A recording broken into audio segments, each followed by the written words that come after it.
फरमा रहे हैं कि सबसे बेहतरीन उम्मत हो, बल्कि रब का पाक पवित्र सुपर वाइट कुरान कह रहा है।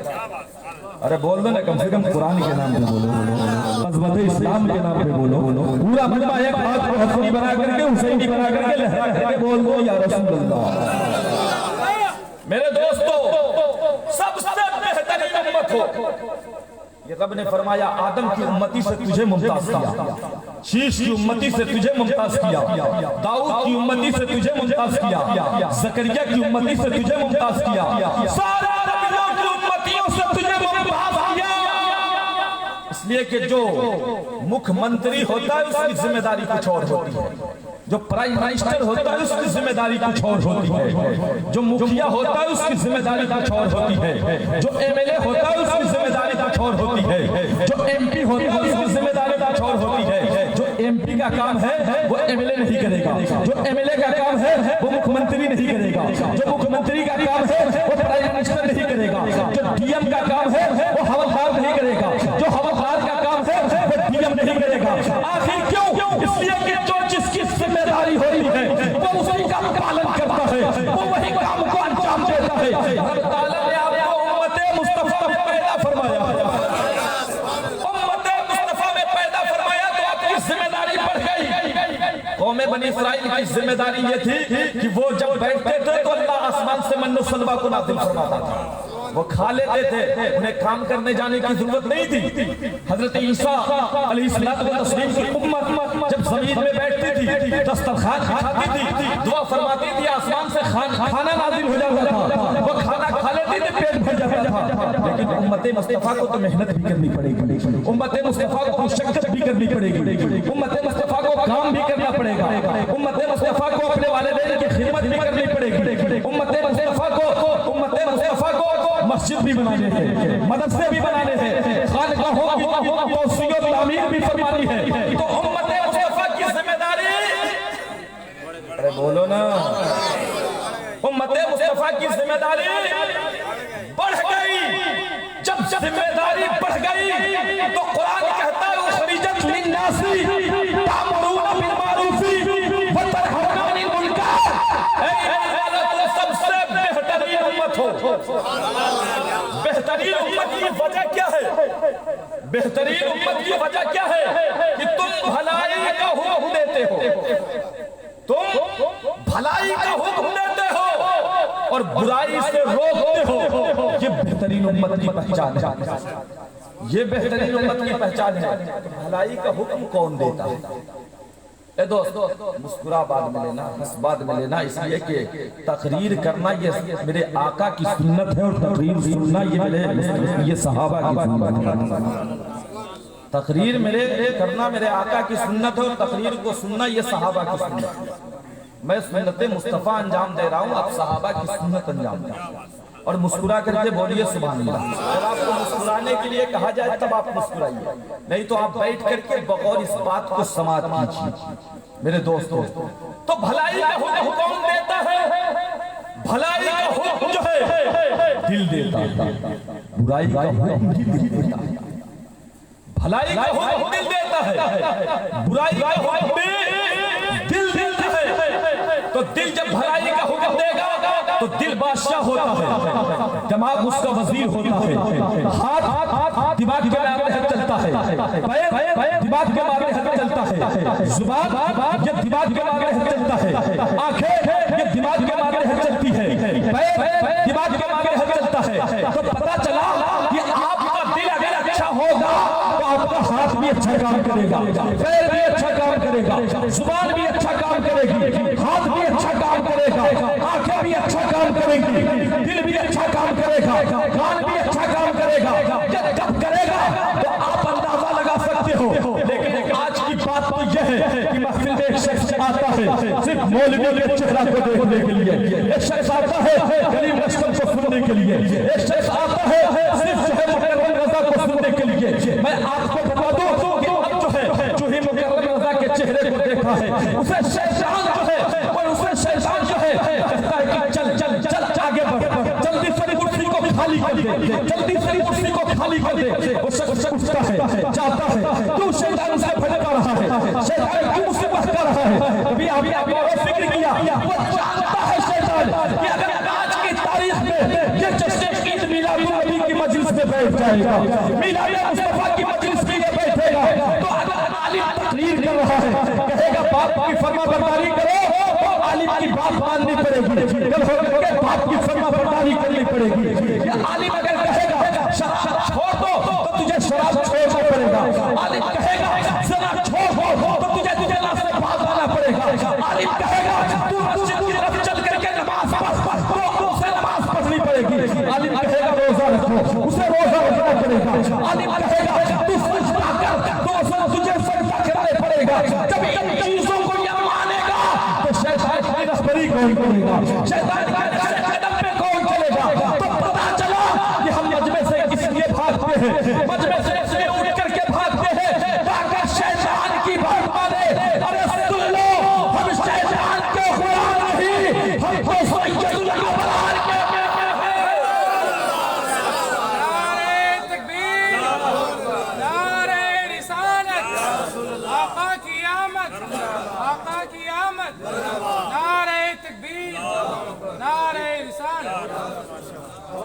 हम शैतान के गुलाम नहीं है, बल्कि हम तो मदीने वाले सुल्तान के गुलाम हैं। आवाज बहुत ज्यादा खिंच रही, आवाज फैल नहीं रही, जो चाहिए हमें वो मिल नहीं रहा।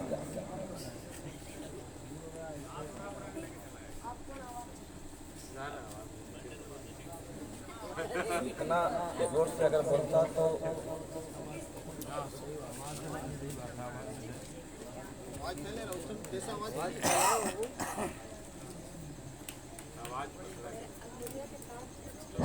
Hello hello hello hello hello hello hello hello और बड़ा बड़ा बड़ा बस बड़ा आवाज hello hello hello hello hello hello hello hello hello hello hello एक मर्तबा दुरूद पाक पढ़िए, अल्लाहुम्मा सल्ली अला सय्यिदिना मौलाना मुहम्मद मादिल जूदी वल करम वल वहकम सल्लल्लाहु अलैहि वसल्लम सलातो व सलाम अलैका या रसूलल्लाह, सलातो व सलाम अलैका या नबी अल्लाह सल्लल्लाहु अलैहि वसल्लम। तो दोस्तों अर्ज़ हो रहा था कि अगर दिल बुरा होगा मजलिस मुस्तफा में नहीं बैठेंगे, आप आका की याद में नहीं बैठेंगे, आप आका के जिक्र में नहीं बैठेंगे। आप समझ लो कि जब दिल नहीं करे मस्जिद में जाने के लिए तो समझ जाओ जरा दिल बीमार हो गया। जब पाँव काम ना करे मस्जिद की तरफ पढ़ने के लिए तो समझ जाना कि तेरा पाँव बीमार हो गया। आप अगर बैठे हो तो मुस्तफा में, अगर ये हाथ ना उठे तो समझ जाना कि तेरा हाथ बीमार हो गया है। मस्जिद मुस्तफा में बैठे हुए हो, जुबान काम ना करे तो समझ जाना कि तेरा जुबान बीमार हो गया है। इसलिए दिल बीमार होगा तो दिमाग भी बीमार होगा, दिमाग बीमार होगा तो हाथ भी बीमार होगा, हाथ भी बीमार होगा तो पैर भी बीमार होगा। तो दोस्तों जब दिल बीमार होगा तो जिक्र रसूल में बैठने की तबीयत नहीं करेगी, और जब दिल अच्छा होगा तो दिल जो है नूर ईमान से मुनव्वर होगा, और मदीने वाले से प्यार भी होगा, और मदीने वाले से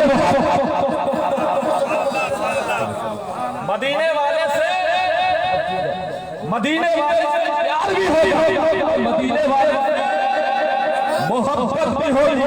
जब दिल नूरे ईमान से मुनव्वर होगा, जब मदीने वाले के जलसा में बैठे हो, जब मदीने वाले की याद में बैठे हो, जब याद में बैठे हो, अल्हम्दुलिल्लाह मैं बाबे के साथ कहता हूँ, उलमा की मौजूदगी में मैं कहता हूँ कि मदीने वाले के जलसा में मौजूद हो, मेरा ईमान कहता है, मेरी फिक्र कहती है कि ये वो मौजूदा मजलिस है जहाँ मदीने से मुस्तफा और बस्तार के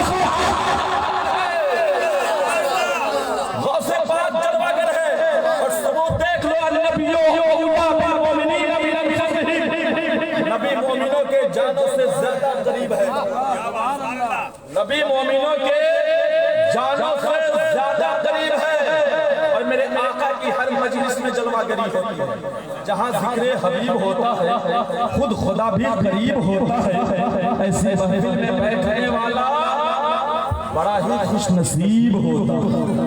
अल्हम्दुलिल्लाह खुश नसीब है, और हम भी खुश नसीब हैं कि हम मजलिस मुस्तफा में बैठे थे, हम मजलिस मुस्तफा में बैठे थे कि ये वो प्यारी मजलिस है जहाँ मदीने से मुस्तफा जलवागर है।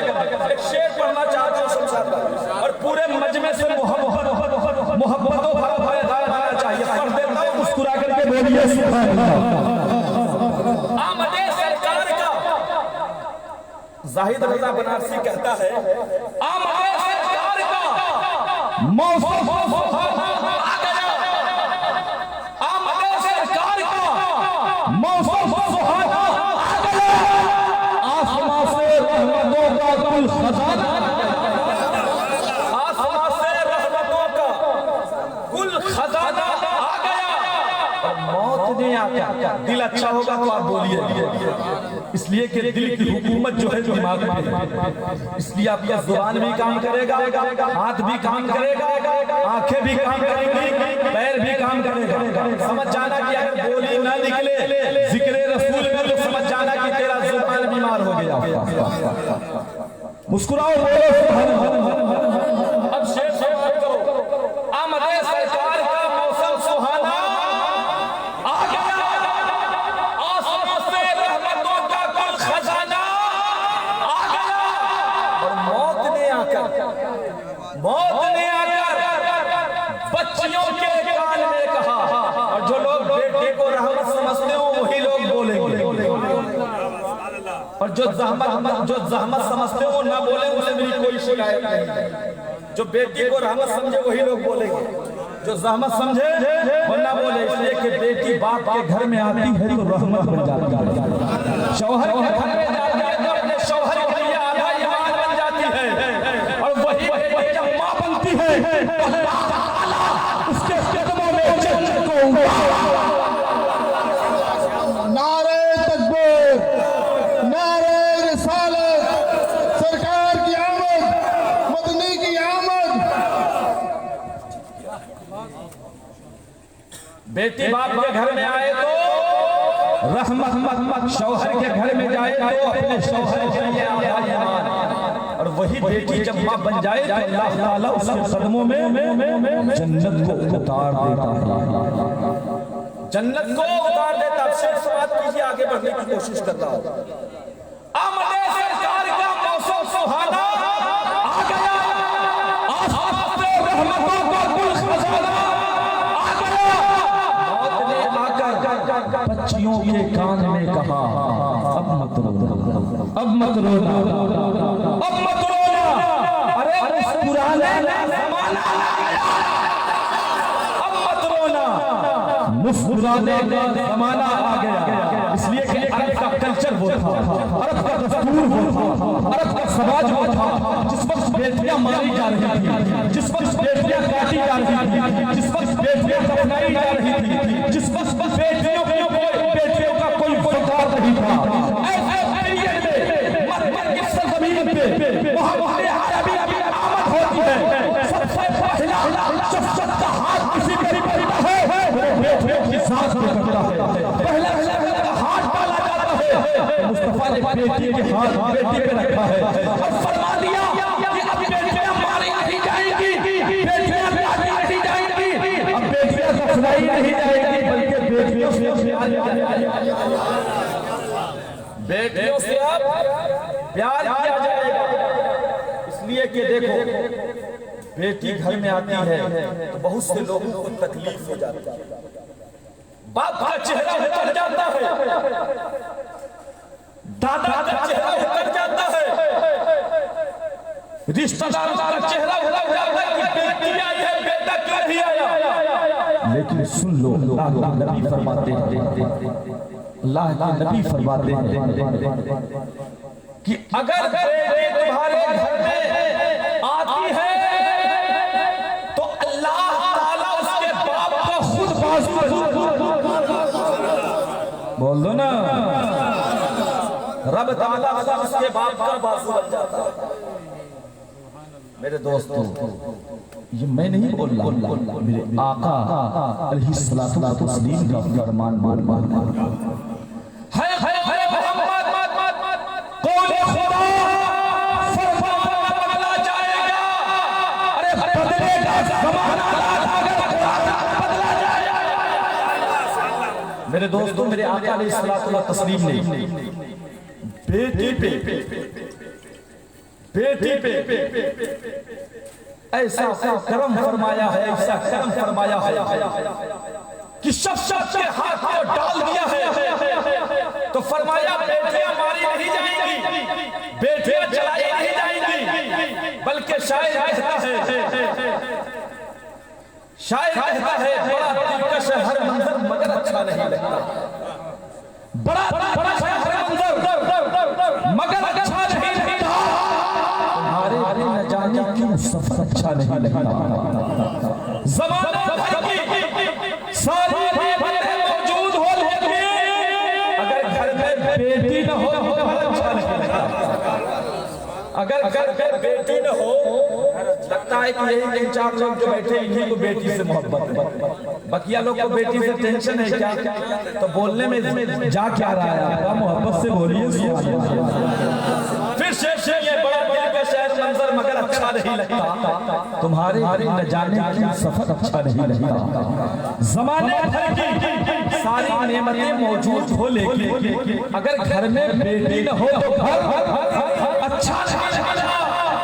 मेरे दोस्तों, इसलिए कि बेटी कहीं माँ की शक्ल में आती है, तो कहीं बीवी की शक्ल में आती है, तो कहीं बहन की शक्ल में आती है, कहीं भतीजी की शक्ल में आती है, कहीं फूफी की शक्ल में आती है। बेटा तरीका बदलते रहता है, लिहाज बदलता रहता है। इसलिए बेटी अगर हमारे घर में हो मुस्कुरा करके उसकी खिदमत करो। उससे क्या करें? मुस्कुरा करके खिदमत करोगे, उसे मुस्कुरा करके खिदमत करोगे तो इंशाअल्लाह अल्लाह रब्बुल इज्जत जो है तुम्हारा बेड़ा पार लगा देगा। तुम यहाँ भी कामयाब रहोगे और मर के जाओगे तो वहाँ भी कामयाब रहोगे। और ज़माने के साथ यही कहोगे हमारी प्यास ना लगेगी भीख रे हम है रे। मेरे दोस्तों, दिल आपका तब आप जिक्र रसूल में बैठे। दिल अच्छा ना होता तो आका की आमद के तस्करों को न सुनते, आका अलैहिस्सलाम जब मिलाद के तस्करों को न सुनते। दिल अच्छा है, और जब आपका दिल अच्छा है तो 2-3 बातें और आपके सामने मैं रखने की कोशिश कर रहा हूँ। एक मरतबा पूरा मजमा मोहब्बत से मुस्कुरा करके बोल दीजिए सुभान अल्लाह। इसलिए कि एक मैसेज होना चाहिए, एक पैगाम होना चाहिए। इसलिए कि ये वो मंच है, इसलिए कि ये वो मिंबर पाक है। और सुन्नी दावत इस्लामी का काम जगह जगह, नगर नगर, डगर डगर, गली गली, ऊंचा ऊंचा, चप्पा चप्पा, करिया जो उनका मिशन है कि अपने पैगाम को आम किया जाए और मजहब इस्लाम के वकार को बहाल किया जाए। ये दावत इस्लामी का मिशन है, ये दावत इस्लामी का पैगाम है। अगर दावत इस्लामी की तरफ से अगर आपको पैगाम ना दूं तो ये बहुत बड़ी नाइंसाफी होगी, ये बहुत बड़ी बेईमानी होगी। इसी वजह से मैं सुन्नी दावत इस्लामी के मंच से गुलाम इस्लाही आपको मैसेज देने की कोशिश करता है, पैगाम देने की कोशिश करता है कि जब आपका बच्चा 25 साल का हो रहा है तो बाप कभी मौलवी के पास में जाता है, कभी मस्जिद के मौजूद के पास में जाता है, कभी इमाम के पास में जाता है, कभी मदरसे के मुदर्रिस के पास में जाता है और कहता है कि मेरा बेटा बहुत दिनों से तो बात मानता था, लेकिन जब से शादी हुई है बात नहीं मानता है, मुझे तावीज़ दे दिया जाए। ऐसा होता है या नहीं होता? ऐसा होता है? उलमाए तवज्जो चाहता है। ऐसा होता है ना, जब बेटा 25 साल का हो तो बाप की बात नहीं मानता है, 20 साल का होता है तो बाप की बात नहीं मानता है। और बात बेटे तो शादी करने के बाद बात जो है अपने बाप को किक आउट देते हैं, वालिदैन किक आउट देते हैं। मेरे दोस्तों, आपको मैं इसमें देने की कोशिश करता हूँ कि जब बेटा 25 साल का हो तो बात क्यों नहीं मानता है, 20 साल का हो तो बात क्यों नहीं मानता है? कभी आप गौर व फिक्र किया? कभी इस पे सोचने की कोशिश की?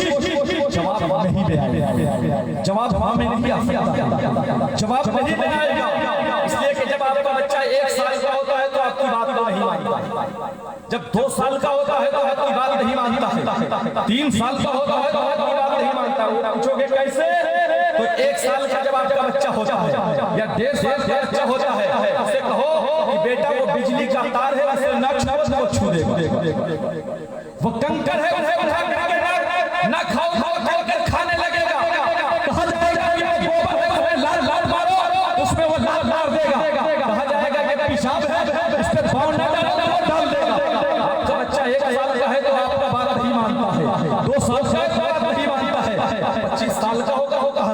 मानेगा।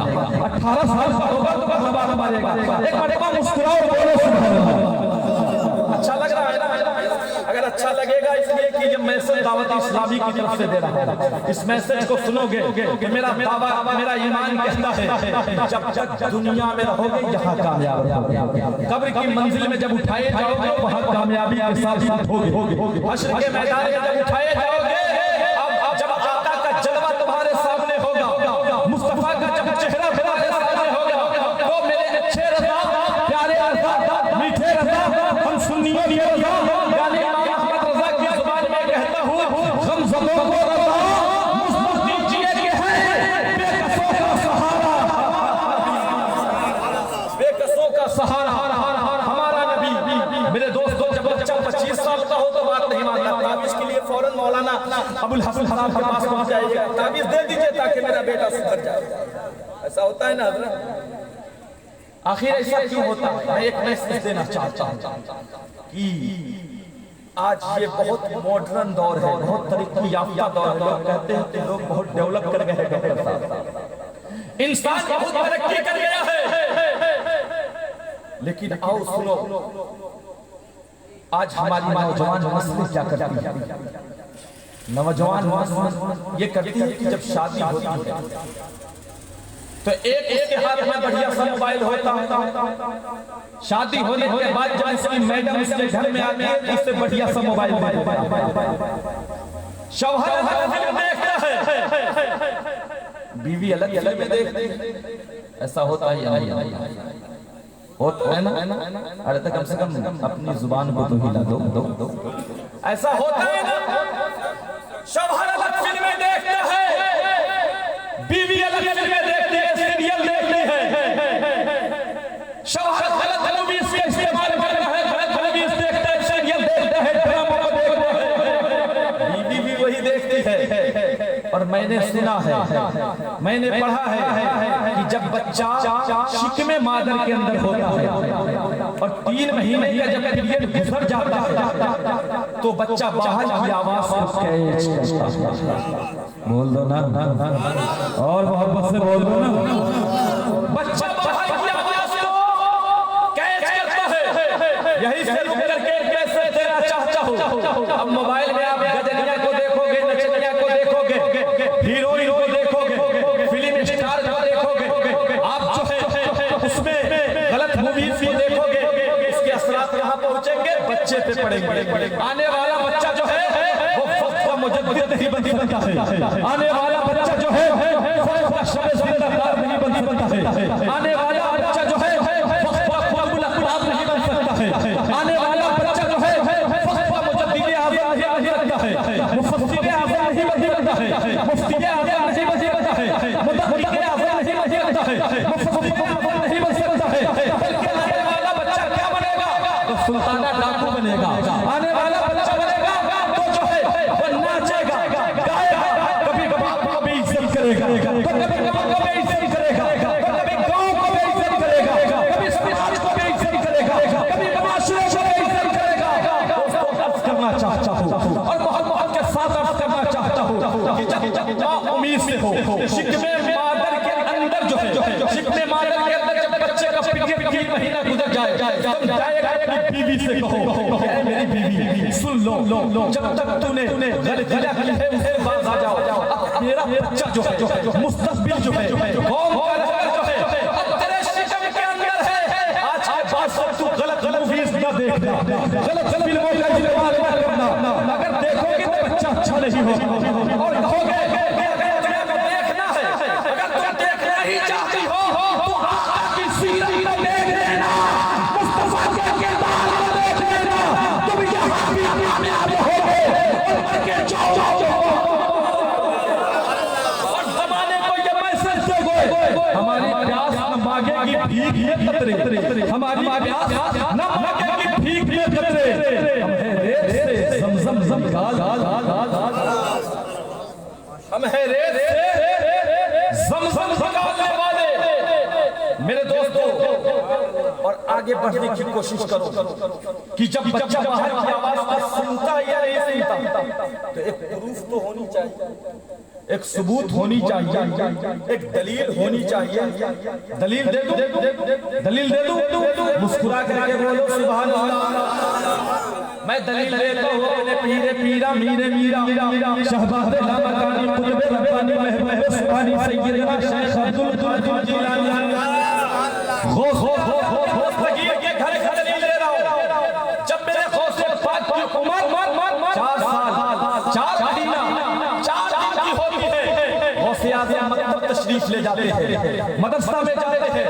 उस्ताद कहता है बेटा पढ़ो पढ़ो, आपने 1 पारा 2 पारा 3 पारा 4 पारा यहाँ तक कि 18 पारा कुरान की तिलावत फरमा देते हैं। आज तहरीक तदबीर पे अगर कोई बच्चा यस्तजल कुरान ना पढ़ा हो, अम्मा पारा ना पढ़ा हो, कुरान अज़ीज़ ना पढ़ा हो, अगर हाफिज़ साहब के पास बैठ पे जो है वो कुरान अज़ीज़ नाज़रा पढ़ देगा, सारे लोग सारे मोहल्ले के लोग उसके सामने खड़े हो जाएंगे कि कितना बाबरकती बच्चा है, कितना अच्छा बच्चा है, कितना प्यारा बच्चा है। दोस्तों अर्ज़ करता हूँ, जब मेरे गौसे आज़म सरकार से लोगों ने पूछा, उनके उस्ताद गिरामी ने पूछा बेटे ये पारे तेरे कहाँ से याद हो गए, तो मेरे पीरे पीरा फरमाते हैं, मेरे पीरे पीरा फरमाते हैं, शहबाज़ लामकानी कुतुब रब्बानी महबूब सुभानी फरमाते हैं कि ये पारे तो मैंने शेख बहादुर ही में याद किए थे, माँ के पेट में याद कर लिए थे। तो पता चलता है कि बच्चा बाहर की आवाज को कैच करता है, जब कैच करता है तो उसके लिए माँ अच्छी होगी तो बेटा अच्छा होगा, माँ अच्छी होगी तब जाकर बेटा अच्छा होगा, माँ सब जिंदाबाद होगी तब जाकर के बेटा मुजद्दिद आज़म होगा, माँ सालिहा होगी तब जाकर के बेटा मुफ्ती आज़म होगा, अगर माँ उम्मुल खैर होगी तो बेटा होगा।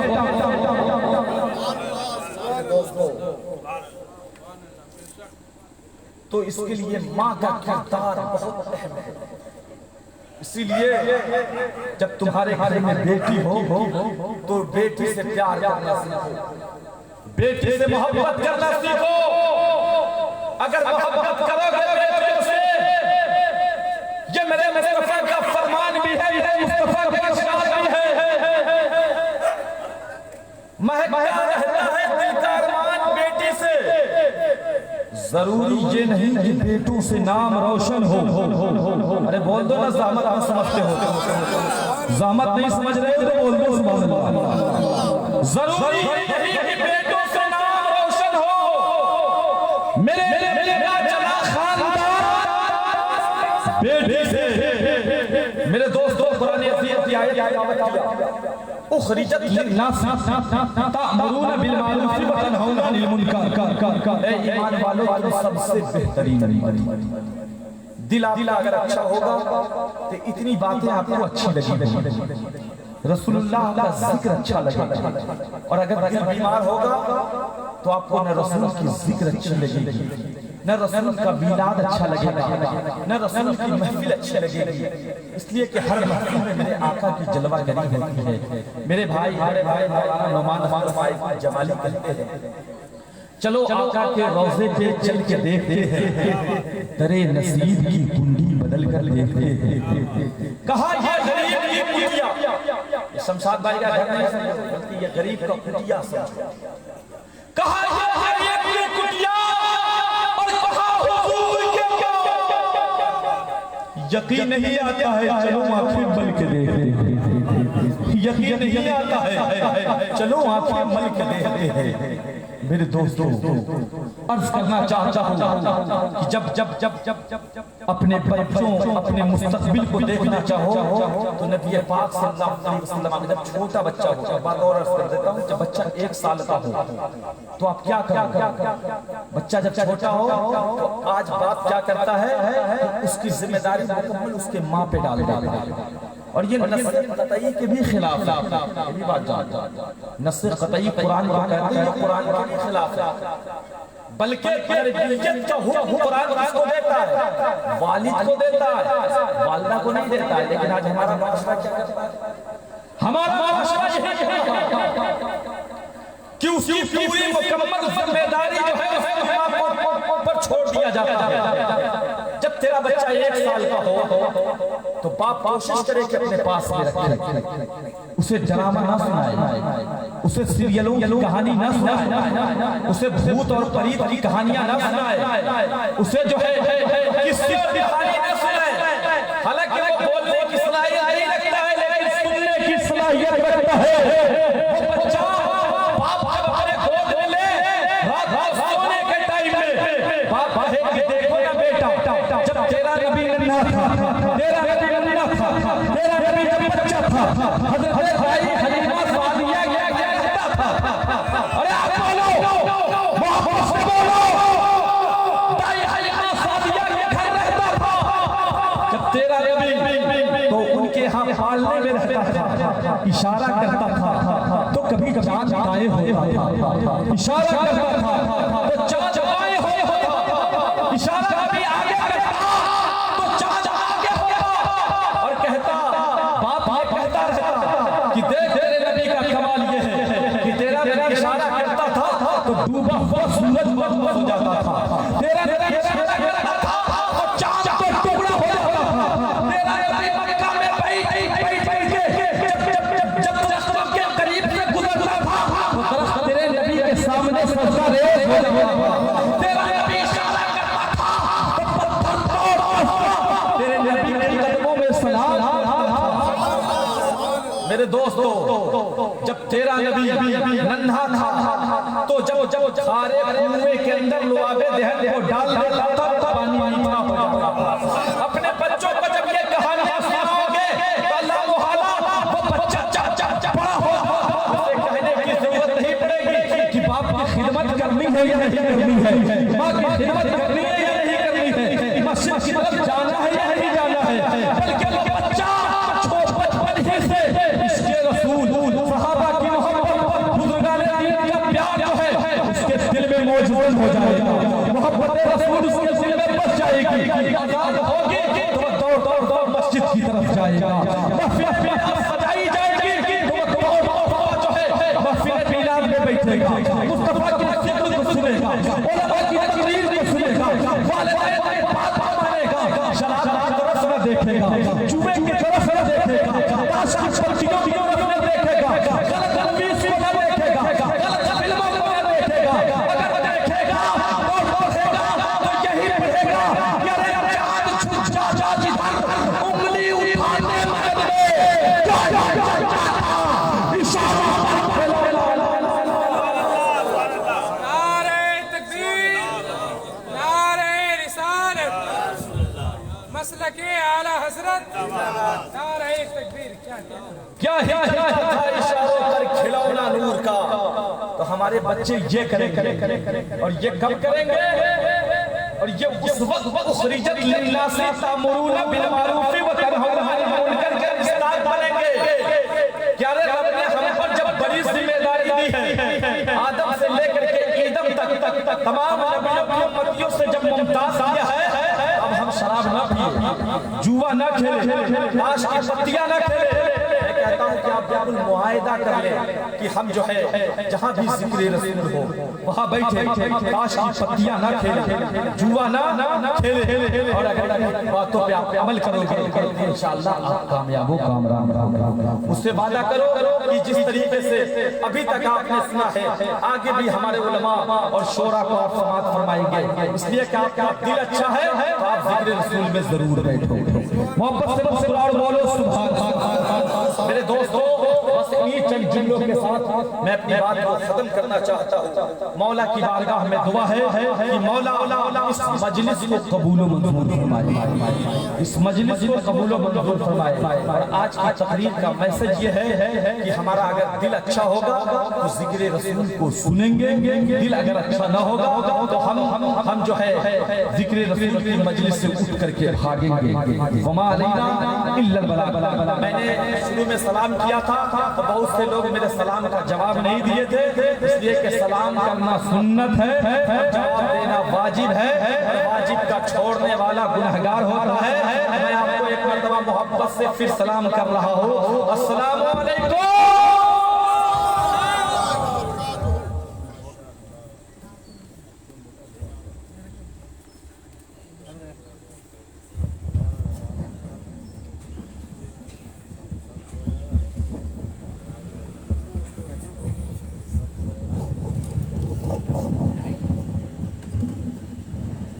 दरूद पाक पढ़े जल्ला और मोहम्मद सल्लल्लाहु अलैहि वसल्लम ने बाग मोहम्मद सल्लल्लाहु अलैहि वसल्लम तो अस्सलाम वालेकुम या रसूलुल्लाह सल्लल्लाहु अलैहि वसल्लम मतलब और एक शेर बोले सुभान अल्लाह।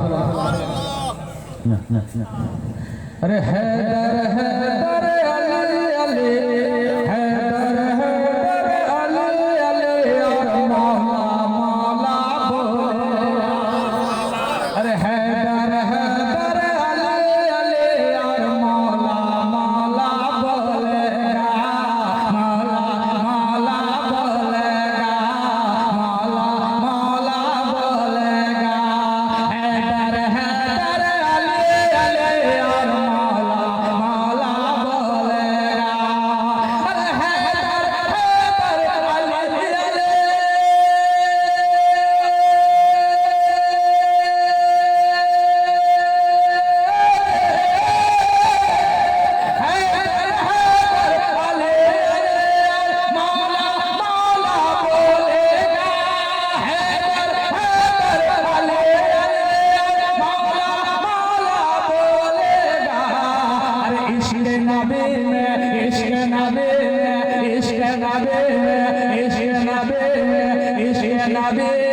हर आशिक का खून का कतरा बोलेगा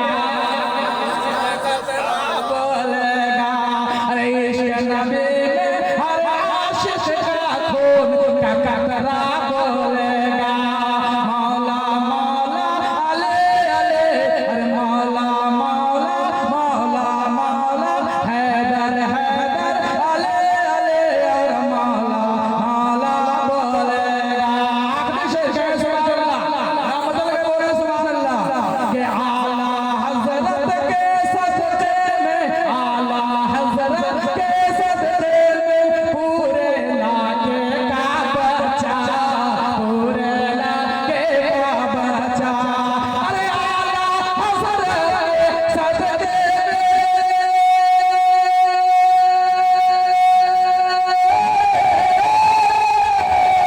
अरे आला हजरत के सदके में पूरे लाके का बच्चा पूरे लाके का बच्चा। अरे बस्ती बस्ती करिया करिया बस्ती बस्ती करिया करिया बस्ती बस्ती करिया करिया।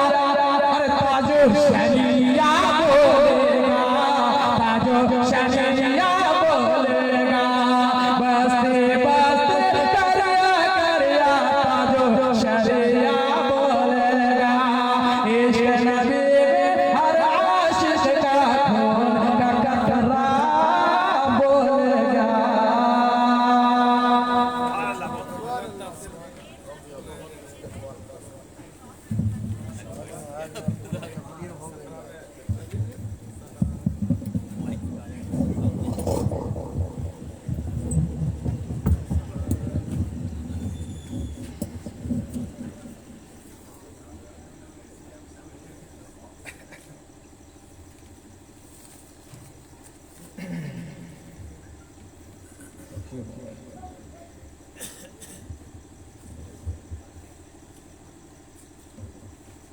मौजूद सामने की पर्दा नशी ख़वातीन इस्लाम स्टेज पे बैठे हुए उलमाए किराम मशहूर इज़ाम अस्सलामु अलैकुम व रहमतुल्लाहि व बरकातुहू।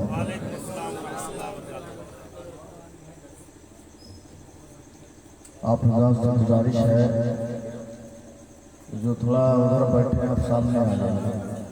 ज़्यादा नहीं 10 मिनट बर्दाश्त कीजिए तकरीर ख़त्म हो जाएगी। तशरीफ ले आइए थोड़ा सा आगे बढ़ जाइए थोड़ा अच्छा भी लगेगा। मैं ज़्यादा वक्त लेने वाला आदमी नहीं हूँ मैं वक्त का बहुत ख्याल करता हूँ। अब घबराए नहीं बिल्कुल इंशाअल्लाह बोझियत महसूस नहीं होगी। तशरीफ लाइए थोड़ा सा करीब आ जाइए। जिनको इस्तिंजा लगा है वो जाकर इस्तिंजा करेंगे कोई दिक्कत नहीं।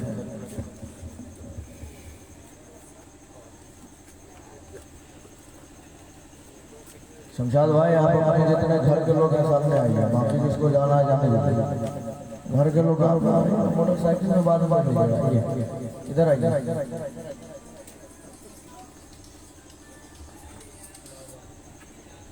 नहमदुहु व नुसल्ली अला रसूलिहिल करीम अम्मा बाद अऊज़ु बिल्लाहि मिनश शैतानिर रजीम बिस्मिल्लाहिर रहमानिर रहीम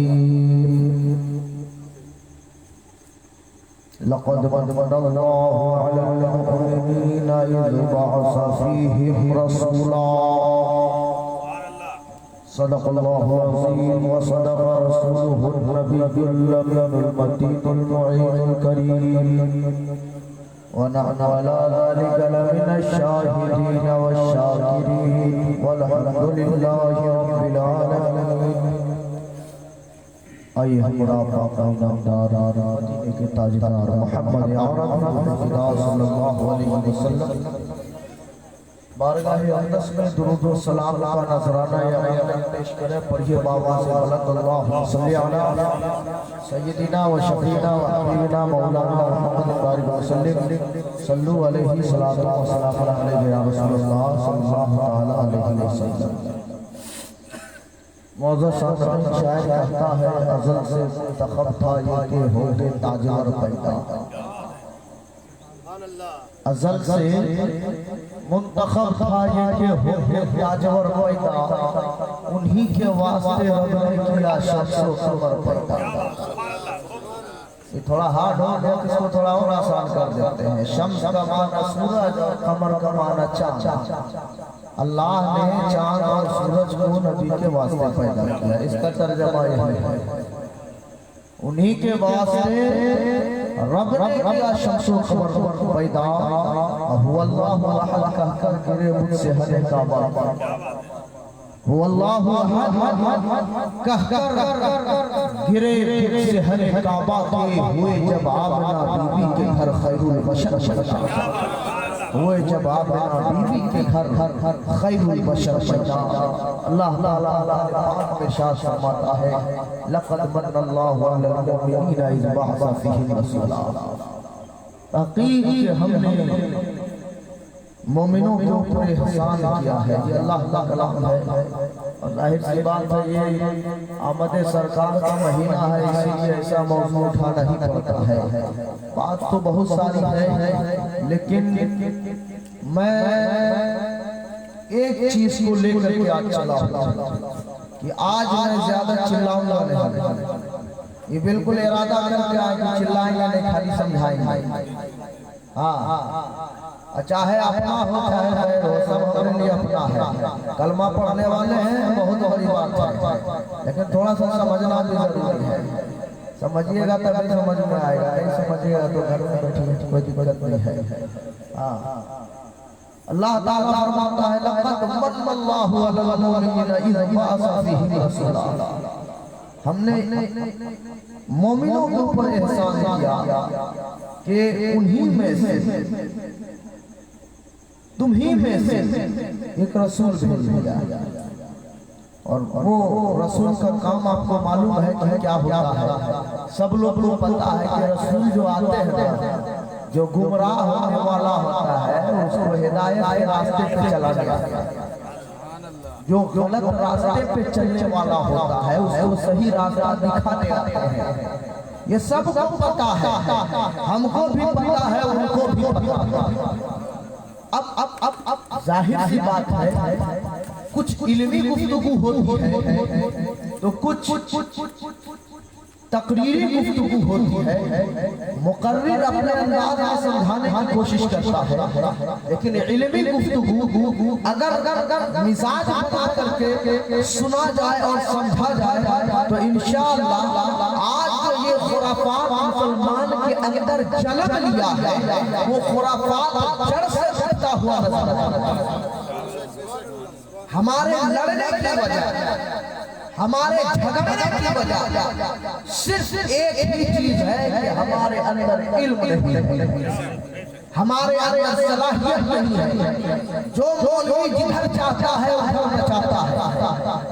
मैं इंसान हो तो इंसान के लिए पढ़ना हुआ नहीं है, पढ़कर समझना गुनाह नहीं है, तो तुम्हें पढ़ने की जरूरत है। अल्लाह तो फरमाता है तो तुम्हें पढ़ने की जरूरत है, इल्म हासिल करने की जरूरत है। अल्लाह कुरान में फरमाया कि आलिम और जाहिल बराबर नहीं हो सकता है। तो जो आलिम होता है तो आलिम की कैटेगरी दो पॉइंट होती है। एक वो आलिम होता है जो इहतिदाल सिरात मुस्तकीम पर चलता है, एक वो आलिम होता है जो मान लूटने के लिए लोगों को बहकाता है। अब जाहिर सी बात है हम बहकाने वाला काम नहीं करेंगे, इसलिए कि बहकाना शैतान का काम है, इंसान का काम नहीं है। बहकाना जो है ये शैतान का काम है, ये खुराफात करना शैतान का काम है, इंसान का काम नहीं है। इंसान का काम तो वो है कि जो सहाबा ने किया है, इंसान का काम तो वो है जो सिद्दीक़ अकबर ने किया है, जो फारूक आज़म ने किया है, जो उस्मान गनी ने किया है, जो मौला अली ने किया है। अब पता क्या चलता है कि अगर इंसान ने सीखना हो सिद्दीक़ अकबर के दरबार में पहुंचना होगा, इंसान ने सीखना हो फारूक आज़म के दरबार में पहुंचना होगा, इंसान ने सीखना हो मौला अली के दरबार में पहुंचना होगा। अब बताओ किस अकीदे के मानने वाले हो, मुझे उससे एतराज नहीं है। क्या सिद्दीक़ अकबर को मानते हो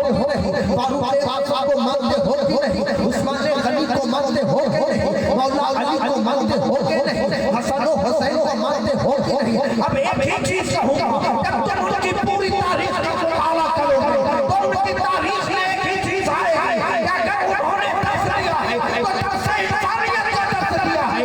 वो इंसानियत जिसने फैलाया है, वो खौफ बन करके फैलाया है, वो खाजा बन करके फैलाया है, वो रसूल सीना बन करके फैलाया है। अब हमारा सर पहले ने दिया जाए अगर इंसानियत में फैलाने वाले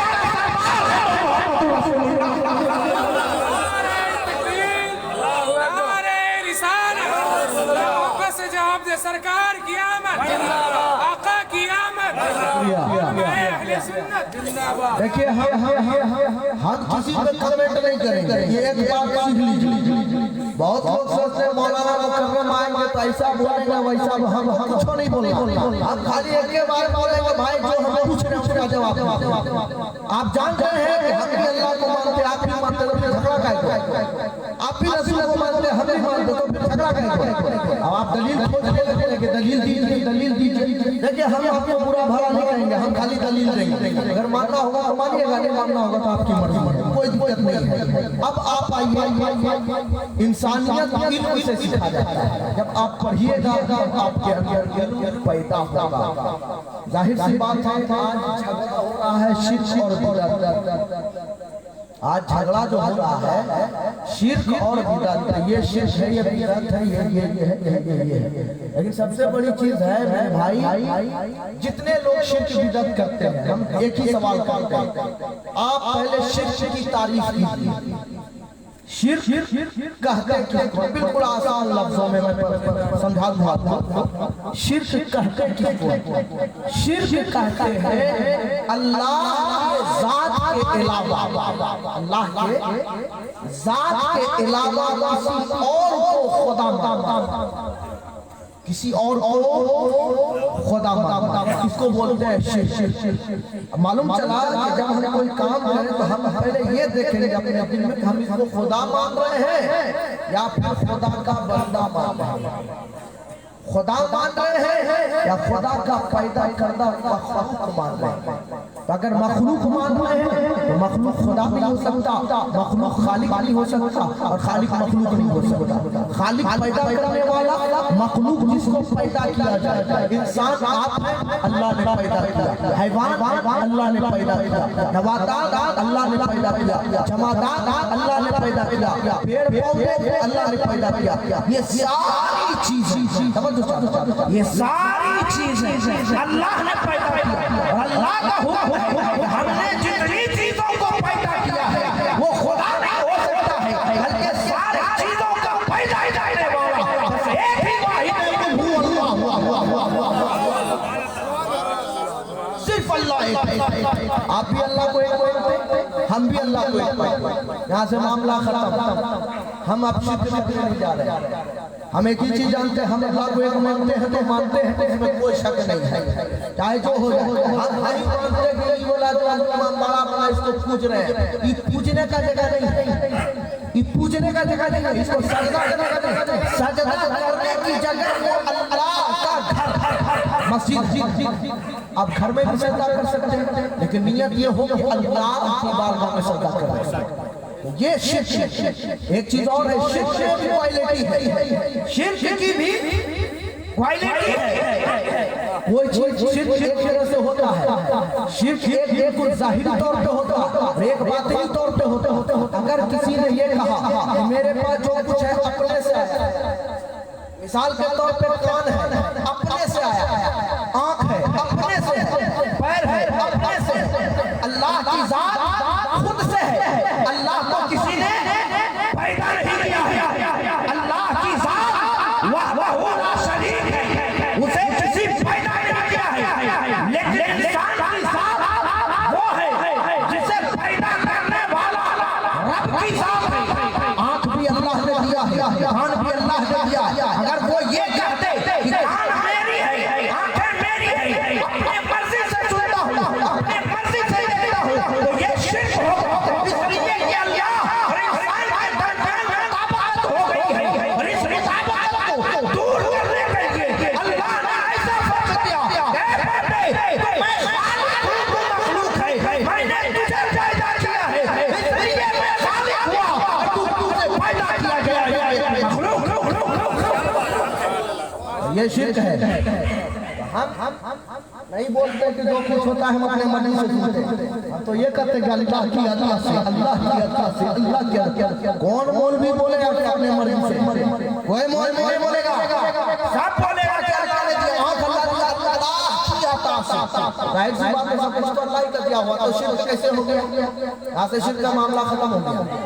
अब यहाँ पे कोई मौलवी शिर्क करने पर आमादा नहीं हो सकता और नहीं किसी को हुक्म दे सकता है। शिर्क का झगड़ा था। शिर्क जब होगा जब हम अल्लाह के अलावा किसी और को खुदा मानेंगे, और अल्लाह अहले सुन्नत वल जमात का अकीदा है कि किसी और को खुदा नहीं मानते, सिर्फ अल्लाह एक है। कुल हु अल्लाहु अहद। महबूब फरमाते हैं कि अल्लाह एक है। आइए अकीदत पे आते हैं। मैं बस एक चीज समझा दूं ताकि शायद जो भाई, मैं जानता हूं कि हर के लोग मांगने वाले हैं, हमारी कुछ समझते हैं, लेकिन सिर्फ ला इलाहा की वजह से न लड़े। अगर मैं बिदअत करते हैं तो अब आइए मैं बिदअत में घुसता हूं। छोटी सी किताब हमारे शरीयत किताब हमारे शरीयत गुजरे नाम बता दो ना कि उसमें सवाल जवाब दोनों चीजें पढ़िएगा, पढ़वे नहीं करिएगा बेटा समझ। हाँ, सवाल किया गया कि बिदअत किसे कहते हैं, बिदअत किसे बिदअत की तारीफ सुनी। सब बोलते हैं कि ई बिदअत हो गया, ई बिदअत हो गया। बिदअत कहते हैं जो चीज अल्लाह के रसूल के जमाने में ना हो। मैं बोलो आज मैं इल्म गुफ्तगू करूंगा, मैं ज्यादा चिल्लाऊंगा नहीं, खाली समझना है आपको। जो चीज हुजूर के जमाने में ना हो और हुजूर के जमाने के बाद उस चीज की इजाद किया गया, चाहे वो दीनी हो चाहे वो दुनियावी हो, चाहे वो दीनी हो, यानी का काम हम करते हैं दीनी हो चाहे वो दुनियावी हो, ये बिदअत हम तो इतना ही तक जानते हैं यही बिदअत है, यही बिदअत है। लेकिन सुनिए, जब और अंदर घुसते हैं तो फौरन जो है उलमाए किराम ने कहा अरे अगर ऐसा करते हैं तो मामला तो फंस जाएगा, मामला फंस जाएगा। तो फौरन बिदअत की 3 किस्में निकल, सुभान अल्लाह, बिदअत की 3 किस्में निकल गई। हाँ, एक है बिदअत हसना, सुभान अल्लाह, बिदअत हसना, दूसरा बिदअत सय्य्या, तीसरा बिदअत मबाह। अब आइए, आप जानते हैं हसन का माना क्या होता है? जोर से बोलिए। बहुत लोग का नाम हसन है। हसन का माना होता है अच्छा, हसन का माना अच्छा होता है। तो बिदअत हसना की तारीफ पहले करते हैं, फिर हम देखते हैं हम बिदअत सही वाला कर रहे हैं कि गलत वाला कर रहे हैं, अपने काउंटिंग कर लेंगे, समझ लेंगे, अपने काउंटिंग हो जाएगी सही वाला कर रहे बिदअत था या गलत वाला था। आप बिदअत हसना, आज मौलाना साहब थोड़ा ये बताइए बिदअत हसना कहते किसको, फिर हम देंगे सवाल का जवाब क्या होता है। आप बिदअत हसना उसको कहते हैं जो कुरान और हदीस के लिए कुरान हदीस को पढ़ने के लिए ग्रामर का सीखना, ग्रामर का सीखना, नहव का सीखना, सर्फ का सीखना। अब नहव और सर्फ में क्या है, ये हमारे किताब का ग्रामर है। कुरान पढ़ने के लिए आपको इसकी जरूरत नहीं पड़ेगी, लेकिन जब आप हदीस पढ़ेंगे तो नहव की भी जरूरत पड़ेगी, सर्फ की भी जरूरत पड़ेगी। और जो पढ़े लिखे हज़रात हैं वो नहव मीर का भी नाम जानते होंगे, मिज़ानुल सर्फ का भी नाम जानते होंगे, मुर्शद का भी नाम जानते होंगे, बन का भी नाम जानते होंगे। अब एक ही सवाल करते हैं, क्या हुजूर के जमाने में मिज़ानुल सर्फ था, क्या हुजूर के जमाने में पंडित था? किस लिए रहेगी, कोई जरूरत नहीं, सब अरबी जानने वाले हैं। अरे हिंदुस्तान में जरूरत है ना अरबी समझने के लिए ग्रामर पढ़ना जरूरी हो, इंग्लिश पढ़ने के लिए ग्रामर पढ़ना जरूरी हो, तो जाहिर सी बात है हमें ग्रामर जानना जरूरी है। ये क्या हो गया, इल्मे सर्फ है, ये इल्मे नहव है। अब बहुत ख्याल से जाया, ख्याल ये हो कि इल्मे सर्फ पढ़ रहे हैं, हदीस को समझ लेंगे, इल्मे नहव पढ़ रहे हैं, हदीस को समझ लेंगे। अगर कोई बुरा फरका फिरका नबी के नबुव्वत के ऊपर हमला करेगा तो हम हदीस साबित करेंगे। अब पता ये चलता है कि जो चीजें नबी के इश्क में इजाफा हो जाए बिदअत हसना कहते हैं। ये बिदअत हसना है। अब आप समझ गए ये बिदअत हसना किसको कहते हैं? ये अच्छी बिदअत है, किया गया सवाब है, कोई गुनाह नहीं है। अब आइए आप हम भी समझ कर दे यार, ये बिदअत हसना तो इतने समझ में इसको आरोप किसी भी निकलेगा का, फिर किसी भी निकल गया कहा क्या है मौलाना साहब, हाँ उसी में दो किस्म और है का क्या बिदअत वाजिबा भी है। बिदअत हसना में दो किस्म निकला, एक है बिदअत वाजिबा और एक है बिदअत मबाहा। समझ चाहता हूँ, एक बिदअत वाजिबा और एक बिदअत मबाहा।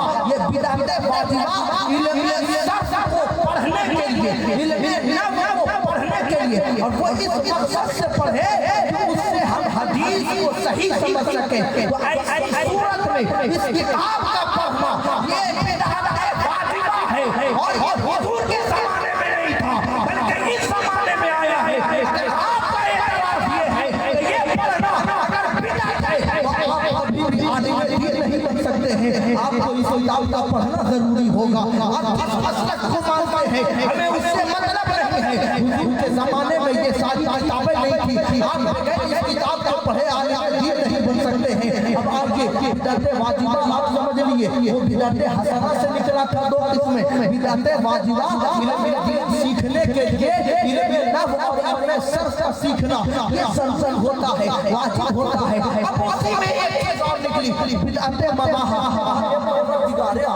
बिदअत मबाहा ये भी बिदअत हो गया है। अपनी जिंदगी पर थोड़ा सा गौर करते हैं, थोड़ी सी रोशनी डालते हैं, आज हर रास्ता चलते हैं। आप देखते होंगे मस्जिद बनी हुई है, आप देखते होंगे मदरसे बने हुए हैं। अल्लाह अकबर, मस्जिद भी खुदा का घर है, मदरसा रसूलुल्लाह का घर है। अब क्या बात है, आप जरा सा गौर करेंगे। आप ये कहते हैं हुजूर के जमाने में जो चीज ना हो वो चीज करना नहीं चाहिए, लेकिन मैं कहूँगा हुजूर के जमाने में मस्जिद जो बनी है आपकी टाइल्स मार्बल वाली ऐसी वाली चाहिए उनके जमाने में था। मैं आपसे पूछूंगा मदरसे में आप एसी लगा रहे हो, मार्बल लगा रहे हो, हुजूर के जमाने में था तो कहा का मौलाना ये कैसे याद कर रहे हो? अल्लाह का घर है, सजाएंगे, इसमें क्या हालत है? मैं यहीं पे पकड़ूंगा। आगे सुन भाई, कोई भी मौलवी इसको नाजायज कहता, इसको बिदअत मबाहा कहता है, वो जिसके करने से सवाब है, न करने पे कोई गुनाह नहीं है। मस्जिद बनाओ, ऐसे लगाओ, कोई नहीं है। और अंदाजा लगाते हैं, अच्छी बातें हैं। आज लोग कहते हैं झंडा निकाल रहे हो, दुनिया बजा रहे हो, लाइट लगा रहे हो, भागने की जरूरत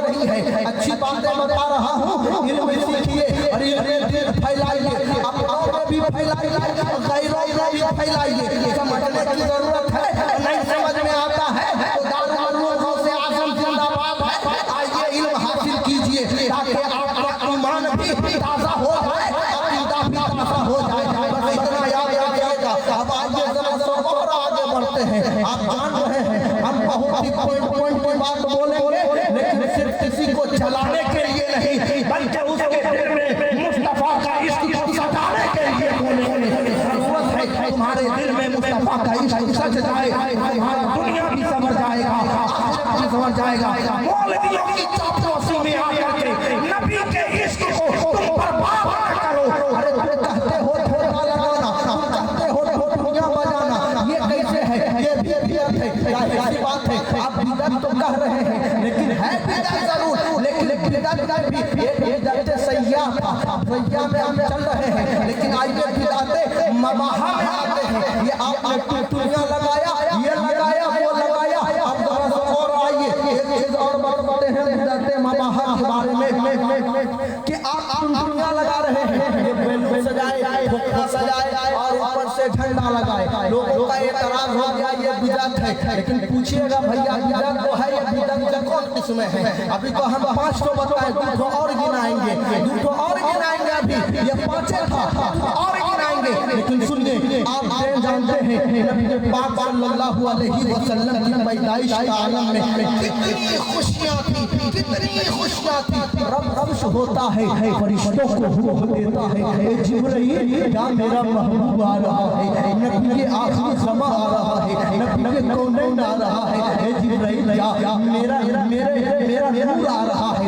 उसके लिए तैयारी करने की जरूरत है। हज़रत जिब्रील अलैहिस्सलाम पूछते हैं, या परवरदिगारे आलम तैयारी करो। बात सुनो, तैयारी करना है। मेरा नबी जा रहा है, जब नबी जा रहा है तो दुनिया वाले को पता तो चले कि कोई न कोई निशानी हो जाएगी। आज हिंदुस्तान में रहते हैं, हिंदुस्तान के झंडे लगा के हिंदुस्तान में घूमते हैं, मालूम चल जाता है कि ये हिंदुस्तानी है। जो जिस देश का रहता है उस देश का झंडा लगा के घूमता है, पता चल जाता है ये इस देश से ताल्लुक रखता है।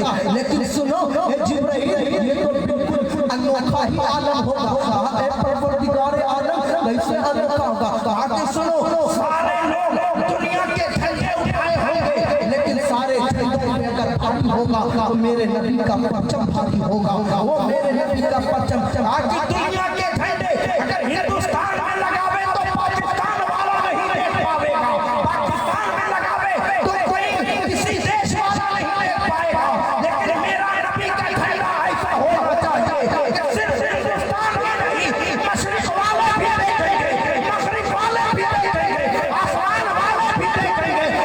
परवरदिगार कैसे लगा? आज जाओ ना, एक झंडा ले लो, मशरिक के जानिब लगा देना, एक मगरिब के जानिब लगा देना। मौला ये तो ठीक है, अब कैसे देखे?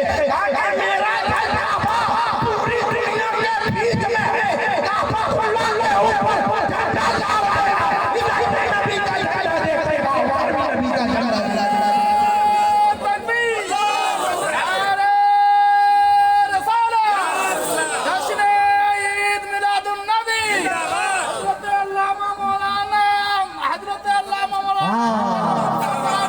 मौलवी लोग कर रहे हैं, मौलवी हम अल्लामा है, नहीं मौलाना है, हम तो मौली साहब हैं, हम इतने जाएंगे, हम मौली साहब, हम जो बोलेंगे नबी के इश्क में बोलेंगे। आज झंडा लगा दो, फिर एतराज हो गया, ये झंडा फिर एगो जान का जंजाल वाला, अब बिदअत फिर हो जाएगा। तो इसी में मुफस्सिरीन किराम और बड़े-बड़े उलमा ने तहकीक किया, ये जो हम झंडा लगा के बिदअत हो जा रहा है, और जब अल्लाह ताला ने हज़रत जिब्रील से लगवाया तो वहाँ बिदअत है नहीं, वहाँ ना बिदअत होना चाहिए। पहला फतवा बिदअत का तो उधर जाना चाहिए, बिदअत का फतवा तो वहाँ जाना चाहिए। तो मुसलमान है ना, जाहिर सी बात है, अल्लाह का नाम लेवा है, अल्लाह का कलम कैसे बोलेगा? काके नहीं, चलो वहाँ तो पंगा नहीं ले सकते, यही पंगा ले लेते हैं।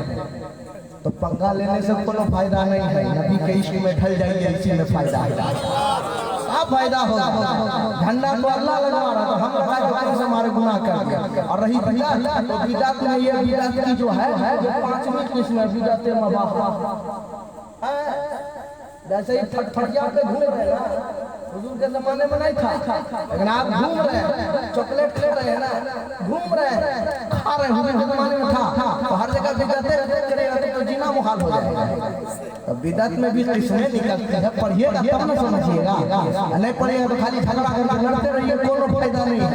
तो एक चीज समझ में आ गया कि झंडा लगाना ये हजरत जिब्राइल की सुन्नत है और लगवाना खुदा की सुन्नत है।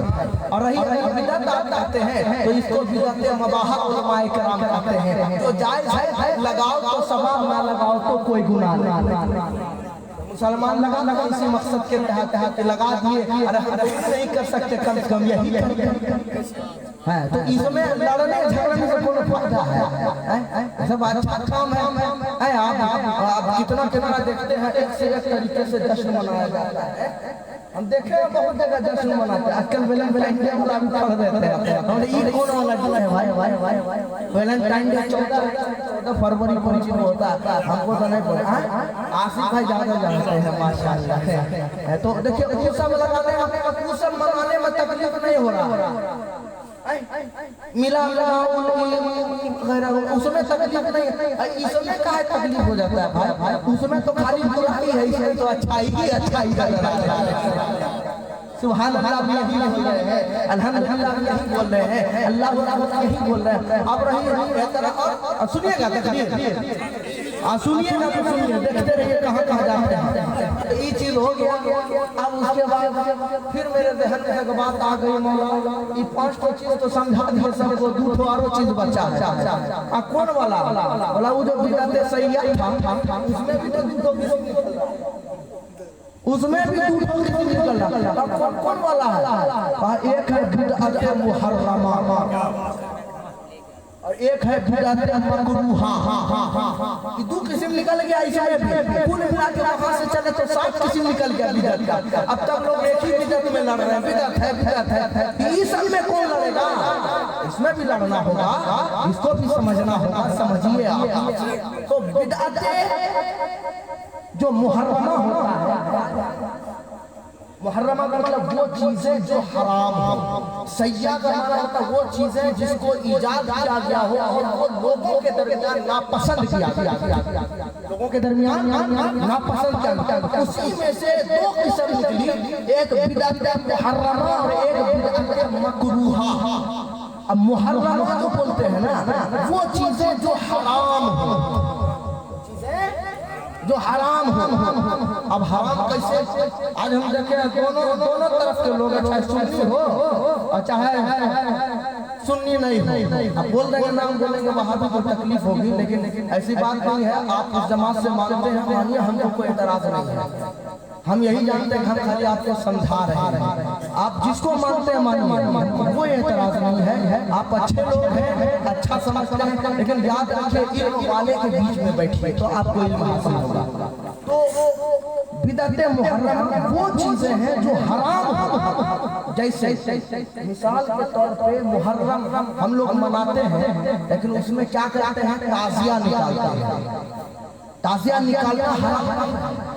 एक जो ताजिया का नक्शो निगार है, जो गलत अंदाज से सांचा और ढांचा बनाया गया है।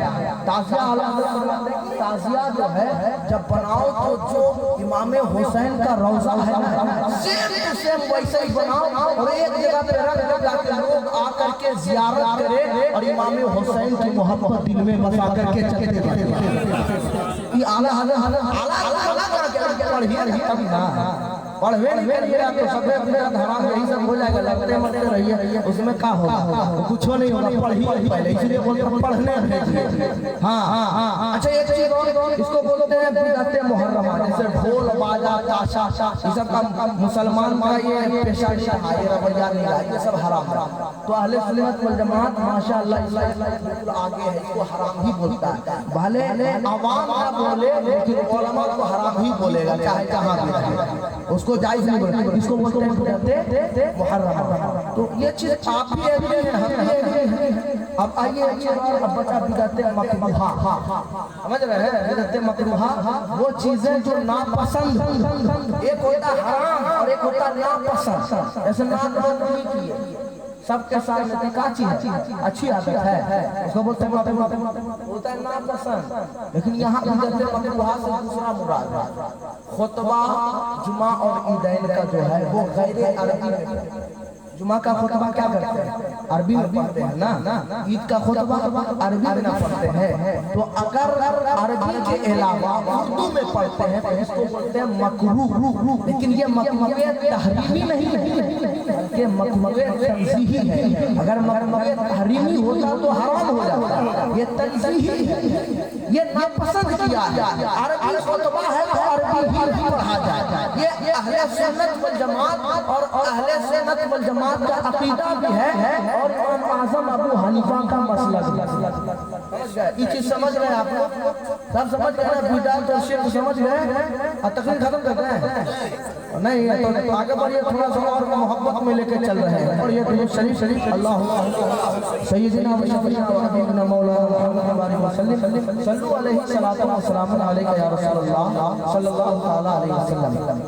अब कुछ चीजें ऐसी है जिसको हम ईद मनाते हैं, ईद के तौर पर मना रहे हैं ना।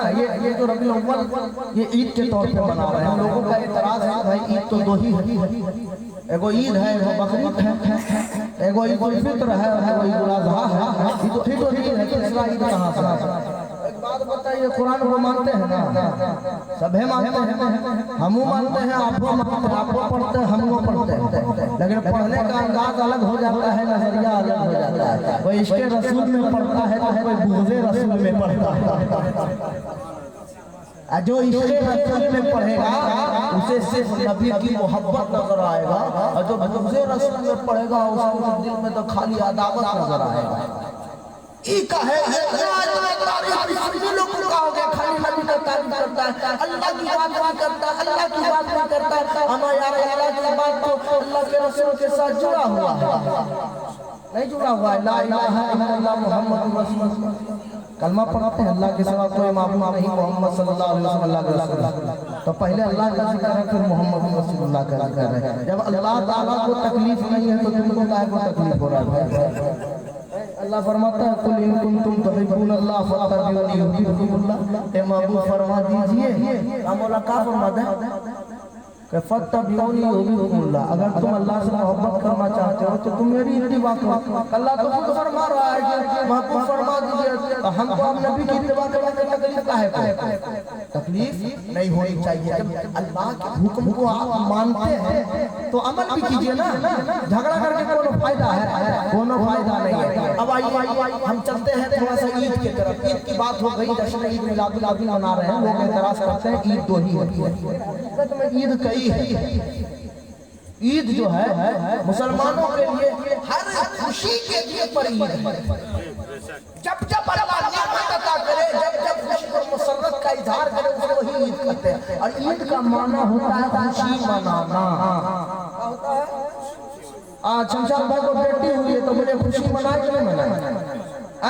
बिरयानी खिला के नहीं खिलाए? देखिए खुशी का इजहार कैसे हो रहा है। इसमें इजहार हो रहा है और मोहब्बत का भी इजहार हो रहा है, मुसर्रत का भी इजहार हो रहा है, का खुशी मनाना। यहाँ पे आज का दिन ये कह दिया जाए कि शमशाद भाई का लिए आज ईद का दिन है। ईद के दिन लोग नए नए कपड़ा पहनते हैं, नए नए लोगों से मिलते हैं। तो भाई साहब भी तो वही किए हैं, आज नए नए जींस पैंट पहन लिए हैं, बिरयानी बनवा के लोगों को नए नए लोगों से मिल लिया, तो ईद हो गया। हुआ ना? ये खुशी होगा, ईद के माने खुशी है। अब आई लेके चलते हैं। एक ईद है ईद जुमा की हदीस सब मानते हैं, हम नहीं मानते, आप भी मानते हैं। थोड़ा नबी की हदीस पढ़ लीजिए, हुजूर फरमाते हैं ईद जुमा का दिन है ना, जुमा का दिन सब मुसलमानों के लिए छोटी ईद है। जब ईद हो तो खुद फरमा रहे हैं तो तकलीफ का छिका है। तो जब नबी जिनके दस्तक करम में अल्लाह ने सारी कायनात की कुंजी दे दिया और वो फरमा रहे कि तुम्हारे एक्सेप्ट करो ना भाई, एक्सेप्ट कर लो। रिटर्न क्या कर रहे हैं? एक्सेप्ट करिए ना, और डेली नमाज पढ़िए, रोज नमाज नहीं पढ़ रहे हो। हम तो दो ही जुमा नहीं पढ़ेंगे, ऐसा है? नहीं, जुमा पढ़िए रहिए। खुशी खुशी आकर के शमशाद भाई यहाँ बिरयानी खाइए रहे। खुशी खुशी का मतलब होता है कुरान से भी साबित करेंगे, ऐसा नहीं आप सोचेंगे यहीं तक पहुंचे, कुरान में भी जाएंगे। अभी घुस रहे हमें उम्र हो गई ना, बुढ़ापे का आलम पहुंच रहा है। अभी 2 बच्चे का 12 सुभान अल्लाह भी बड़ी हुई है माशाअल्लाह। शमशाद भाई के टक्कर में सुभान अल्लाह। तो सुनिए ये चीज हो गया। अब ये तो हुजूर की हदीस से साबित होगी, थोड़ा सा कुरान में गया। अल्लाह ताला ने हजरत मूसा अलैहिस्सलाम से फरमाया, इनसे मूसा अलैहिस्सलाम, मूसा अपने कौम को गुमराही के रास्ते से नूर के तरफ लेके नहीं समझ में आ रहा है तो कुरान खोल लीजिएगा। अब हाफिज तो है नहीं, लेकिन इतना जरूर है कि जहाँ हम देख रहे हैं वहाँ जरूर उंगली रखिएगा, यही लिखल है, यहीं पे लिखल है। हाँ ताकि नूर के तरफ लेकर जाओ, गुमराही की तरफ। तो जाहिर सी बात है हजरत मूसा अलैहिस्सलाम है अल्लाह के नबी है, अल्लाह के नबी हैं तो अल्लाह के हुक्म की पैरवी करेंगे, अल्लाह के हुक्म को मानेंगे। इन लोग गुमराही की तरफ है, जिसको नूर की तरफ दीन की दावत दे दो कि अल्लाह एक है, हम अल्लाह के नबी हैं, मान लिया तो सब लोग नूर की तरफ, नहीं माना तो सब लोग गुमराही की तरफ। तो हिदायत देना तो अल्लाह का काम है ना, हिदायत और जलालत ये दोनों चीज अल्लाह की तरफ से है। अगर पूरा होना चाहते हो तो फिर इसके रसूल को अदावत मुस्तफा में बदल दो, और अगर कामयाब होना चाहते हो तो अदावत मुस्तफा में इसके रसूल को बदल दो। तो कामयाब होने के लिए इसके रसूल होना जरूरी है। काके अच्छा ठीक है, मौला दे देते हैं, दावत दे दी तो सारे लोग जो है कबूल कर लिया, कबूल क्या, आप अल्लाह के नबी हमें नहीं मानेंगे, मान ठीक है। जब अल्लाह ताला ने अल्लाह के हुक्म को, अल्लाह के हुक्म को हजरत मूसा के कौम ने मान लिया तो अल्लाह ताला ने उन्हें कामयाबी दे दी। सुभान अल्लाह। फिरौन के जुल्म से अल्लाह ने निजात दिया। अब बताइए जब किसी इंसान को अल्लाह ताला, आसान से सुनिएगा, किसी इंसान को अल्लाह ताला किसी मुशक्कत से, किसी तकलीफ से निजात दे तो क्या उस इंसान के लिए वो ईद का दिन हुआ या नहीं हुआ? खुशी का दिन हुआ या नहीं हुआ? आपको तो मौलाना बात तो सही बोल रहे हैं, कैसे नहीं होगा? आज मामला ये कि आज मेरे पास पैसा नहीं था, लेकिन कल हमको अल्लाह ताला ने पैसा दे दिया, तो कल वाला दिन और आज वाला दिन बराबर हो सकता है। लेकिन जब आप जिस दिन मालदार बने तो क्या होता है कि कुछ लोगों का ये ख्याल होता है कि अल्लाह ताला ने हमको इस दिन को रोजी दिया है, तो हम इस दिन को जो है खुशी के तौर पर मनाएं, सेलिब्रेट करें। करते भी है। मिसाल के तौर पर किसी ने दुकान बनवाई तो क्या है कि अल्लाह ताला ने नेमत दी है, तो इसको सेलिब्रेट करते हैं, खुशी के तौर पे मनाते हैं, लोगों को बुलाते हैं। तो हजरत मूसा अलैहिस्सलाम ने दावत दिया, तो दावत ये तो उन लोगों ने इस्लाम की दावत को कबूल किया। तो अल्लाह ताला ने हजरत मूसा अलैहिस्सलाम के कौम को फिरौन के जुल्म से निजात दिया, और सिर्फ यही तक नहीं हुआ, जुल्म से जो निजात दिया, निजात देने का जो तरीका था वो क्या ही निराला था। सारे दुश्मन, सारी फौज एक तरफ है, फिरौनी लश्कर एक तरफ है, लेकिन मूसा अलैहिस्सलाम को हुक्म हुआ, हे मूसा तुम्हें घबराने की जरूरत नहीं है, मौला क्या करना है? आता है तो घबरा रहे हो, तुम्हारा लाठी है, लाठी पकड़ो, चलते बनो, चलते बनो। मौला किधर? आ जाओ दरिया नील की तरफ। मौला अच्छा इस दरिया नील की तरफ, ये तो बहुत आजमाइश वाला बात है। वहाँ तो चल जाएंगे, लेकिन फिर तो फंस जाएंगे। वो जो जाएंगे हर तरफ पानी है, तो वहाँ तो ना कश्ती है, ना कुछ है, ना कुछ, तो फंस जाएंगे।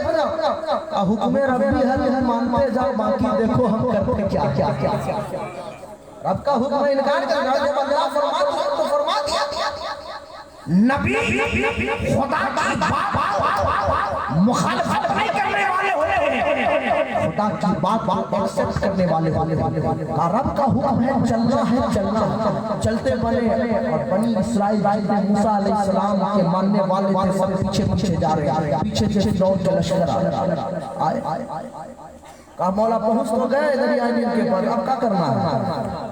करना क्या है? वो जो लाठी है, लाठी लो, मौला ले लिया, हमारो मारा दरिया नील पर, जैसे ही मारा रास्ता बन गया। रास्ता जब बना तो जाहिर सी बात है कितनी बड़ी बात होगी, कितनी खुशी हुई होगी मूसा अलैहिस्सलाम। बताइए उस वक्त कितनी खुशी होगी, कितनी बड़ी बात है। और देखिए सबसे बड़ी चीज क्या है कि वो जो रास्ते में जितने लोग थे उसमें भी 12 कौम के लोग थे, 12 तरह के लोग, 12 मिजाज के। और सब उसका चेहरा नहीं देखना चाह रहा, मौला मोहम्मद तो बड़ी गड़बड़ है, इसके साथ चलना नहीं चाह रहा है, इसके साथ क्या किया जाए? कुछ नहीं, दरियाए नील पर छड़ी मारो, रब का हुक्म हुआ, दरियाए नील पे छड़ी मारे, अल्लाह ताला के हुक्म से दरियाए नील में 12 कबीले के लोग जो है 12 रास्ते से गुजरे। और जब किताब का मुताला करते हैं तो पता चलता है कि वो जो दरियाए नील है जैसे एक आईना में कैसे चेहरा देखता है। आज हम लगाते हैं, पन्नी लगाते हैं, देखिए एसी वाले दुकान में जाइएगा या तो शीशा में जाकर इधर के लोग उधर से देखते हैं, उधर के लोग उधर से देखते हैं। तो अल्लाह ताला ने इस तरीके से खड़ा किया कि इधर वाले उधर को देखें, इधर वाले उधर को देखें, देखते चले रास्ता पार हुआ। फिर अल्लाह ताला ने शायद करीमा को नाज़िल फरमाया कि ए मूसा अपने कौम को गुमराही से नूर की तरफ लेके चलो। कितनी बड़ी बात है। तो मालूम ये चलता है, फिर किताबों का मुताला किया तो मालूम चला कि हजरत मूसा अलैहिस्सलाम के मानने वाले अल्लाह की इस नेमत का शुक्र जो अदा करते हैं वो इस दिन को सेलिब्रेट करके गुजारते हैं। हज़रत मूसा अलैहिस्सलाम के कौम को भी अल्लाह ने कहा कि तुम इस दिन को खुशी के तौर पे मनाओ, क्योंकि हमने तुम्हें फिरौन के कहर से निजात दिया, जुल्म से निजात दिया। फिर आइए अब सिर्फ ईद का लफ्ज़ जो आता है, ईद का लफ्ज़ ये बहुत इम्पोर्टेंट है। ये चीज़ें हो गई हज़रत मूसा अलैहिस्सलाम के कौम जो है ईद के तौर पर इसको मनाया करते थे। जिस दिन अल्लाह ताला ने फिरौन से निजात दिया हज़रत मूसा अलैहिस्सलाम के कौम को, तो वो लोग ईद की तरह मनाते थे। यहाँ तक कि अल्लाह ताला से इतना खुश हुआ कि मनो सलवा आसमान से नाज़िल होता था। तो उस दिन को वो लोग सेलिब्रेट करते हैं, ईद की तरह मनाते हैं कि अल्लाह ताला ने इस दिन को जो है हमारे लिए जो है वो सलवा उतारा था। अब आइए हमें ईसा अलैहिस्सलाम के बारगाह में चलते हैं। ये भी अल्लाह के लकीर है ना, आप भी मानते हैं, हम भी मानते हैं। हज़रत ईसा अलैहिस्सलाम ने फरमाया, ए परवरदिगारे आलम, ए परवरदिगारे आलम, आसमान से खान नाज़िल। खान साहब लोग ये ना समझे कि ये खान साहब उतर रहे हैं, खान से मुराद खान नाज़िल फरमाया है ना, खान नाज़िल फरमाया। कि खान नाज़िल करेंगे तो फिर का परवरदिगार आलम, मेरी ख्वाहिश और मेरी तमन्ना ये है कि आज के दिन जिस दिन तू खान नाज़िल फरमाएगा, दस्तरखान नाज़िल फरमाएगा, तो उस दिन को हम लोग ईद के तरह मनाएंगे। सुभान अल्लाह, ईद के तरह मनाएंगे। मालूम ये चला कि ईद का तसव्वुर जो है वो ज़माना आदम से लेकर के ज़माना मुहम्मद हर दौर में खुशियां मनाई जा रही हैं। बताइए उनके कौम के लोग खुशी मना रहे हैं और जो तमाम नबियों के सरदार हैं,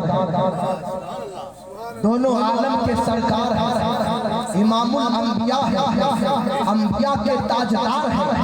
तो बताइए जिनके सदक़े में अल्लाह ने उन तमाम नबियों को पैदा फरमाया है, उस नबी की आमद की खुशी में अगर हम खुशियां मनाते हैं इस तरीके से हो रहा है। अगर नाजायज होता तो हज़रत ईसा अलैहिस्सलाम को नहीं मनाते। ये तसव्वुर नहीं करते कि मौला हम ईद के दिन मनाएंगे, ईद और बकरीदें हैं, ईद वाला ईद नहीं है। साफ लफ्ज़ों में कुरान में आता है कि ईद के तरह मनाएंगे, और ईद का माना खुशी होता है। और जाहिर सी बात है जब अल्लाह ताला आपको नेमत अता फरमाए तो हुक्म रब है कि तुम रब की नेमत का शुक्र जो है ईद की तरह मनाइए। कोई गुनाह नहीं है, ना ही बिदअत है, ना ही शिर्क है। अगर बिदअत है भी तो बिदअत मुस्तहब है, किया तो सवाब, ना किया तो कोनो गुनाह नहीं। वाखिर दावाना अनिल हम्दुलिल्लाहि रब्बिल आलमीन। बढ़िए अल्लाह रब्बी इन कुल्ली ज़म्बिन व अतूबु इलैह। ला इलाहा इल्लल्लाह मुहम्मदुर रसूलुल्लाह। अस्तगफिरुल्लाह इन कुल्ली ज़म्बिन व अतूबु इलैह ला इलाहा इल्लल्लाह मुहम्मदुर रसूलुल्लाह सल्लल्लाहु अलैहि वसल्लम। दिन होता है, रात होती है, कफन में लपेटी हुई मेरी लाश होती है। दफन करने वालों, मुझे वहाँ दफन करना जहाँ आका से हमेशा मुलाकात होती है। वाह दावाना अल्हम्दुलिल्लाह रब्बिल आलमीन। उठिए, समझ गए, खड़े खड़े सलात सलाम पढ़ लीजिए।